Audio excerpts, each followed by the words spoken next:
Hello everyone, मैं पूनम चतुर्वेदी। मैं आज फिर से आपसे उसी विषय पे चर्चा करने आई हूँ कि बच्चों का सोशल मीडिया पर ज़्यादा यूज़ करने पर उनके ऊपर क्या प्रभाव पड़ता है। मैंने कुछ एक्टिविटीज़ बताई थी। उसके बाद यदि हम योगा करते हैं तो योगा से भी काफ़ी हद तक बच्चों के दिमाग के स्तर को सुधारा जा सकता है। नियमित व्यायाम से दिमाग में एक केमिकल स्तर बढ़ जाता है जो हमें वो एक्टिविटीज़ करने के लिए प्रेरित करता है जहाँ हमें खुशी मिलती है। तो उस एक्टिविटीज़ को करके भी हम बच्चों को मेंटल लेवल को सुधारा जा सकता है। बच्चे जिसे खुशी खुशी करें उन एक्टिविटीज़ को हम बच्चों के द्वारा कराएं। आउटडोर गेम्स हैं, इंडोर गेम्स हैं। छोटे बच्चों के लिए काफ़ी हद तक बहुत कुछ गेम्स हैं और वो गेम्स हमारा कर्तव्य यही है कि पहले हम बच्चों के साथ खुद खेलें, तभी हम बच्चों को प्रेरित कर सकते हैं। फाइंड द डिफरेंस है, जैसे दो तस्वीरों के बीच में ये भी एक प्रकार का गेम है कि जहाँ दो तस्वीरों के बीच में हम बच्चों को डिफरेंस करना सिखा सकते हैं, जिससे वो अपना पूरा मेंटल लेवल के अपना मेंटल लेवल यूज़ करते हुए उस गेम्स को खेलेंगे तो उनका जो मस्तिष्क है उस पर प्रभाव पड़ेगा। उसको खेलना सीखेंगे बच्चे, आगे बढ़ना सीखेंगे उससे। फाइंड द डिफरेंस है, फिल द कलर है कि दो तस्वीरों को लिया और उनमें बच्चों से कहेंगे कि चलो फिल करो, इसको पहले कौन फिल करेगा। तो ये कंपटीशन भी हो गया और दो बच्चों को हम कुछ एक्टिविटीज भी सिखा रहे हैं। आइडेंटिफाई विद द फिगर, अलग अलग आकार के स्टिकर आप ले लें और उन्हें अलग अलग चिपकाकर उनका आकार पूछें। बच्चों से ट्रायंगल की शेप पूछें, राउंड शेप पूछें। बहुत सारी शेप्स हैं जिनको आप अलग अलग स्टिकर चिपकाकर उनसे बच्चों को पूछा जा सकता है।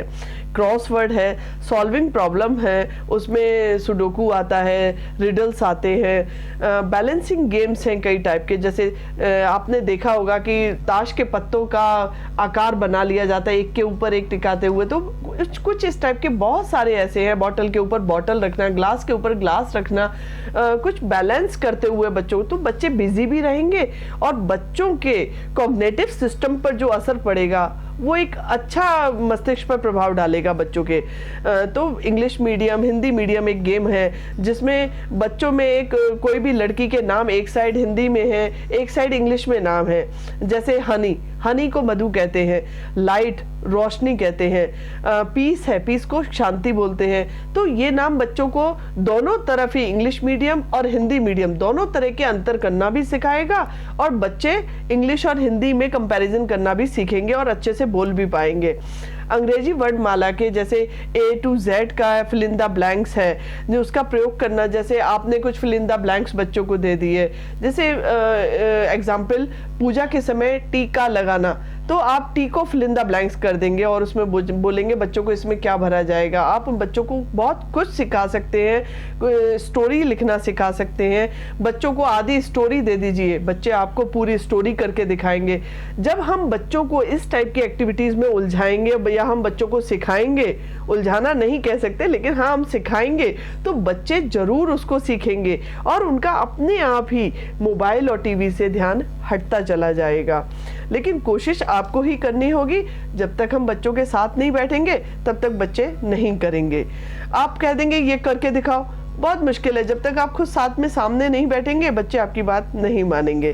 तो हमारा उनके साथ सपोर्ट करते हुए उनकी हेल्प करना और उन्हें सिखाना बहुत ज़रूरी है। मैं हर एक माता पिता से ये रिक्वेस्ट करना चाहती हूँ कि उनका कर्तव्य है कि बच्चों को, जब बच्चे छोटे हों तभी से उन्हें सिखाना शुरू कर दें, अपने साथ उन एक्टिविटीज़ को करवाना धीरे धीरे शुरू करें, जिससे बच्चे आगे चलकर सीखें और वो कुछ अच्छा, कुछ नया खोज कर दिखाएं और कुछ नया करके दिखाएं, ना कि मोबाइल और टीवी पर ही जिंदगी भर उनके एडिक्ट होते चले जाएं और उन्हीं में उलझे रहें। नहीं, बच्चा अपने आप ही मोबाइल से हट जाएगा यदि आप एक कोशिश करेंगे। बच्चों का टाइम लिमिट कर दीजिए मोबाइल पे। उसके लिए आप के पास बहुत सारी चीज़ें हैं जिनमें आप प्रयास कर सकते हैं। बच्चों की कुछ पसंदीदा चीज़ें होती हैं जिन्हें आप बच्चों को बोल सकते हैं कि यदि आपने ये एक्टिविटीज़ मुझे करके दिखाई तो मैं आपको ये दूंगी। तो आप उस चीज़ को, उनकी पसंदीदा चीज़ को उसे देकर इनाम के तौर पर ये भी बच्चों के द्वारा करवा सकते हैं। फिर ब्रेन से रिलेटेड एक्सरसाइज हैं बहुत कुछ, जिन्हें हम करवा के बच्चों के मेंटल लेवल को, एक जो उनका कॉग्निटिव एरिया है उसको डेवलप किया जा सकता है बहुत हद तक। कभी कभी बच्चों से सीधे हाथ के बजाय, यदि बच्चा राइट हैंड से काम करता है तो वो बहुत कुछ ऐसे सारे काम उल्टे हाथ से करवाएं, और जो बच्चा उल्टे हाथ से काम करता है उससे सीधे हाथ से कराएं। उससे क्या होगा कि ब्रेन के जो हम काम कर रहे हैं तो ब्रेन का दूसरा पार्ट जो है वो एक्टिव हो जाता है, और इससे बच्चों में क्रिएटिविटी बढ़ती है। बच्चे उस कार्य के प्रति और सजग हो जाते हैं, कुछ नया करने के लिए अपने आप ही प्रेरित होते हैं। हमारा दिमाग उसको प्रेरित करने के लिए आगे बढ़ाता है। अगला है कि प्रॉब्लम को रिफ्रेम करना, यानी इनोवेटिव प्रॉब्लम सॉल्विंग की प्रैक्टिस करवाना। जैसे ऐसे कार्यों के बारे में सोचें जो आप हमेशा समान ढंग से कर रहे हैं, एक ही तरीके से कर रहे हैं, लेकिन उन्हीं कार्यों को इनोवेटिव थिंकिंग उन पे आजमाएं। उन्हें अलग तरीके से, जो काम आप एक ही तरीके से कर रहे हैं उन्हें अलग अलग तरीके से हर बार कुछ नया करते हुए करें। तो इससे ब्रेन की कैपेसिटी बढ़ती है और हम उसे बूस्ट कर सकते हैं। और आगे बच्चों के लिए ये जो मेमोरी की क्षमता है बच्चों की, उससे बच्चों की मेमोरी की क्षमता बहुत अधिक बढ़ती है। तो ये एक अच्छा विकल्प है। जैसे कुछ ब्रेन गेम्स हैं, जैसे बच्चों से कहिए कि 30 सेकंड में 50 ऐसे शब्द जिनकी स्पेलिंग में ए नहीं आता बोल के बताएं। बच्चे जरूर बोलेंगे, यकीन मानिए। कुछ गेम्स आप अपने आप भी, हम सभी ने कुछ ना कुछ गेम खेले हैं, थोड़ा सा याद करिए अपने बचपन को और उन्हें बताइए, उनसे कोशिश करिए पूछने की। वो सारे गेम्स जब आप खिलाने शुरू करेंगे तो इससे बच्चा बहुत अच्छे से इन्वॉल्व होगा और आगे जाके वो बहुत अच्छे से इन एक्टिविटीज को करेगा। तो अपने आप ही आपके साथ एंजॉय करेगा और उन गेम्स को खेलने में शायद अच्छा बच्चा कर सके कुछ आपके साथ में। तो कोशिश करके देखी जा सकती है। जैसे आप ब्रेन गेम्स में आप पूछ सकते हैं कि जैसे पूछ सकते हैं 7 डेज ऑफ द वीक। बच्चों से पूछिए, बच्चों के स्तर के हिसाब से, बच्चे के क्लास ग्रुप के हिसाब से, जिस क्लास में आपका बच्चा है, जिस एज ग्रुप में आपका बच्चा है, उससे आप पूछा जा सकता है। वही स्तर आगे बढ़ के उन्हीं क्वेश्चन को आगे बढ़ा देता है। जैसे 12 मंथ इन अ ईयर, तो आप बच्चों से जब पूछेंगे तो बच्चे बताएं तो उसको कैसे पूछना है, 30D ऑफ अ एम। तो आप कुछ ऐसे क्वेश्चन हैं जो आप बच्चों से पूछ सकते हैं। जैसे 8P इन द SS, तो आप उनसे उसका फुल फॉर्म बताने को कहिए। बच्चे जरूर, उससे क्या होगा, बच्चे अपने ब्रेन पर प्रेशर डालेंगे, बच्चे सोचेंगे कि इसका जवाब क्या है। तो अपने आप ही एक जो हमारा ब्रेन का दूसरा पार्ट है वो क्रिएटिव हो जाएगा। तो कॉग्निटिव क्षेत्र जो है बच्चों का वो बहुत बेहतर तरीके से डेवलप होगा। कुछ नया सोचने का बच्चों के दिमाग में बच्चे नॉलेज लेंगे उससे। इसी तरीके से बहुत सारे ऐसे गेम्स हैं जिनमें वेजिटेबल के एक के बाद आप नाम जोड़ते हैं, जैसे potato, tomato, cabbage, lady finger, beetroot. आप इसी को क्रम में बोलिए, बच्चे से कहिए इसी को आप एक के बाद एक 2 सामने बैठ, आप बच्चे के साथ खुद खेलिए, सामने बैठ के एक के बाद एक उस सब्जी में एक के नाम और जोड़िए, लेकिन उसे उसी सीक्वेंस में बोलते जाइए बच्चे के सामने।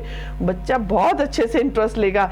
मैंने ये गेम अपने बच्चों के साथ खेल के देखा है, मुझे बहुत मजा आया। आप एक कोशिश कर सकते हैं, लेकिन आपको खुद, मैं बार बार कह रही हूँ, आपको इन्वॉल्व होना पड़ेगा बच्चों के साथ में। होता क्या है, माता पिता अपने अपने काम में लगे रहते हैं, जिसकी वजह से बच्चा अकेले में करे तो क्या करे, तो बच्चा तो मोबाइल और टीवी पे बैठेगा ही। लेकिन आपका इन्वॉल्वमेंट होगा तो बच्चा जरूर आपकी बात सुनेगा। और उसके बाद कुछ ऐसे मेमोरी गेम्स हैं, जैसे आप कुछ बोलिए कि घर में बहुत सारे ऑब्जेक्ट हैं, उनको बोलिए बच्चे से कि 1 से 10 तक, 1 to 10 में उस ऑब्जेक्ट के नाम लिखे। वो ऑब्जेक्ट कोई भी हो सकते हैं। फिर आप उससे 1 to 10 उसी ऑब्जेक्ट को उसी सीधे क्रम में बोलने को कहिए। थोड़ी देर बाद जब बच्चा बोले उसको 20 सेकंड का समय दीजिए, 30 सेकंड का समय दीजिए कि 1 to 10 तक आप इन ऑब्जेक्ट को जो आपने लिखे हैं वो बिना देखे बोल के बताएं। और उसके बाद में फिर उसी को उल्टे क्रम में फिर समय दीजिए 30 सेकंड का, फिर कहिए इसको फिर से उल्टे क्रम में बोल के बताएं। जैसे बहुत सारे ऑब्जेक्ट हैं आपके घर में, आप कुछ भी लिखवा सकते हैं। तो पहले बच्चा 1 to 10 बोलेगा, पहले देख के बोलेगा, फिर बंद कर दीजिए कॉपी को और बोलिए, आप बिना देखे बोलिए।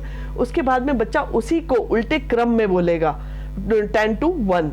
तो इससे बच्चे की जो ब्रेन की जो कैपेसिटी है वो स्ट्रांग होगी, बच्चा उसकी मेमोरी पावर बूस्ट होगी, बच्चा अच्छे से बात करना, बच्चा अच्छे से कुछ पढ़ना सीखेगा, लर्न करना सीखेगा, कुछ नया सीखेगा। और मैंने आपसे पहले ही कहा था, हर एक्टिविटीज में आपका इन्वॉल्वमेंट बहुत ज़रूरी है। फिर कुछ नई एक्टिविटीज के साथ मैं आपसे अपनी अगली वीडियो में फिर मिलूंगी। तब तक के लिए नमस्कार।